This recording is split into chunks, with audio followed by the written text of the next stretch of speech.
Hi everybody and welcome to Bechamel's Kitchen. I hope you're all well, and what we're going to try and do is just going to try and get you some nice healthy food going, stuff you can cook at home with the least amount of equipment and probably the least amount of time.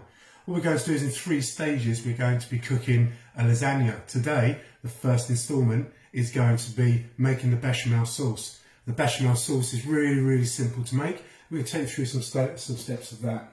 First thing is 25 grams of plain flour. Or you can use self-raising, not a problem. What I've got here is I've got gluten-free flour. My wife's gluten-free, so I thought we'd do that rather than wasting it. And then I've got 25 grams of butter. All I'm going to do is I'm going to melt the butter, and then what I'm going to do is add the flour to that, which will make a roux. You just put the butter into there, and it goes on the heat. What you're also going to need for this is a spoon and a whisk.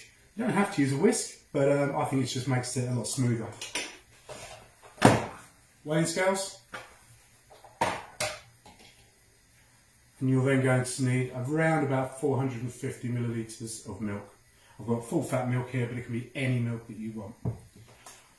As that melts down, I'm just going to stir it around. We don't want the butter to burn. As soon as it burns, then that's it. It's all done, all over with. We've got to start again.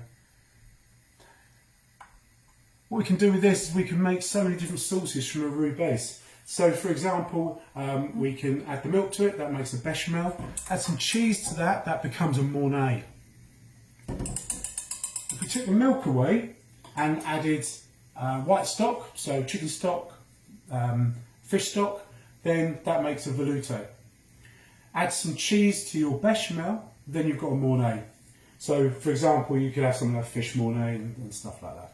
That's all melted now. It's this simple. I'm just going to add all the flour and just mix that in. That's now going to turn into a roux. At this stage here, a lot of people think they've done it wrong, but the roux should kind of look like that. Notice it's not on the heat now, the heat's here. I'll pull it back off the heat, and I'm just going to add a little bit of milk. You can use hot milk for this, which some recipes recommend. All you really need to do is just put it on and off the heat. It's coming off the heat so again we don't burn it.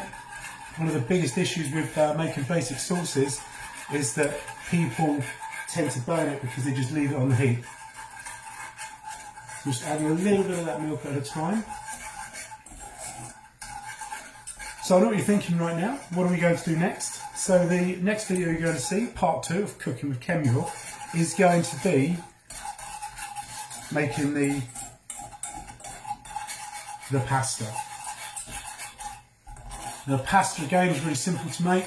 I'm going to use a pasta machine, but you don't need to have a pasta machine. What you need to do is have a rolling pin.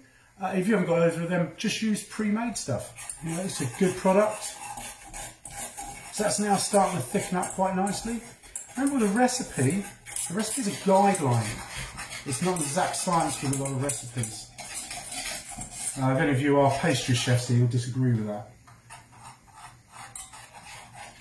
So if you've got a little bit left over, then that's okay. That will be for your tea.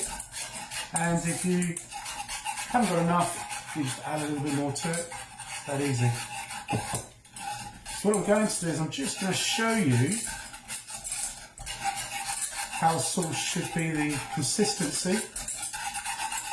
The great thing about cooking and experimenting with cooking is that you do it to how you want it.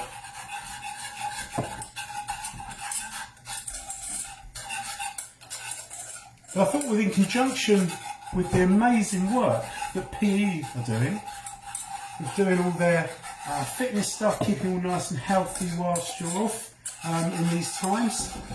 And I thought what I can do is get you to do some nice basic recipes, and again quite healthy. And we all like a bit of home cooking, it's just a lot of us just don't know how to do it. I'll put that back on the heat now, get some heat through that, allow that to thicken up. Just stop that for a moment. Got salt and pepper there, which I'm going to add just at this stage here. Nice cracked black pepper. And salt. Carry on stirring that.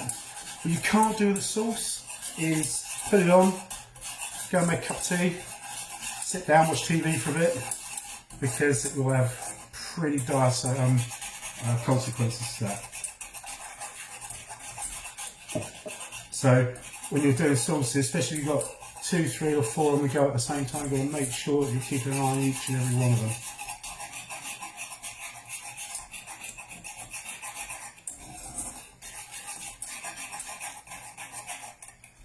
So I'm just going to drop that heat down a little bit and let that carry on cooking. We're going to go to the next stage, which is my cartouche. This is exciting. So I've got some greaseproof paper. Getting down to use this, you've got cling film, or you don't really have to at all if you don't want to. The cartouche just allows the sauce to not form the skin. Well, that's my sauce finished. What we do with the cartouche is we fold it in half,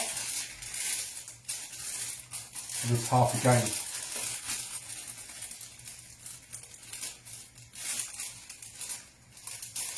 Keep hold of that in there, fold it over, and then over again.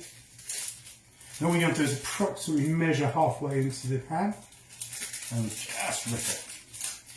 And then we have our amazing cartouche. I know, I can hear you all applauding now. You're welcome. So, the consistency of the sauce, I should be able to coat the back of a spoon like this, and then just draw a line through there, and it shouldn't come in too quick. It shouldn't just stay there like one big lump. Just slowly come together. That's perfect. With the cartouche, all we've got to do is we're going to butter one side.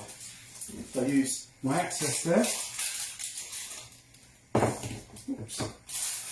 And just make sure there's generous amounts of butter on it.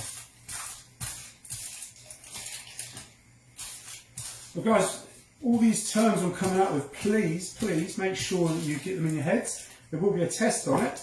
So once you hit like on that Facebook page, that means that you've read it, you've done it and you've understood it. And then I will assess it by asking you the questions. Good amount of butter on there, and I'll just push that into the saucepan so that then keeps it covered up so it stops it forming the skin. Then I'm going to tidy all this up and get ready for the next instalment. I hope you've enjoyed this, guys. If you've got any questions, please ask me once I've posted this, and I'll answer as best I can. But good luck, stay safe, and I'm missing you all. We'll see you again soon. Bye.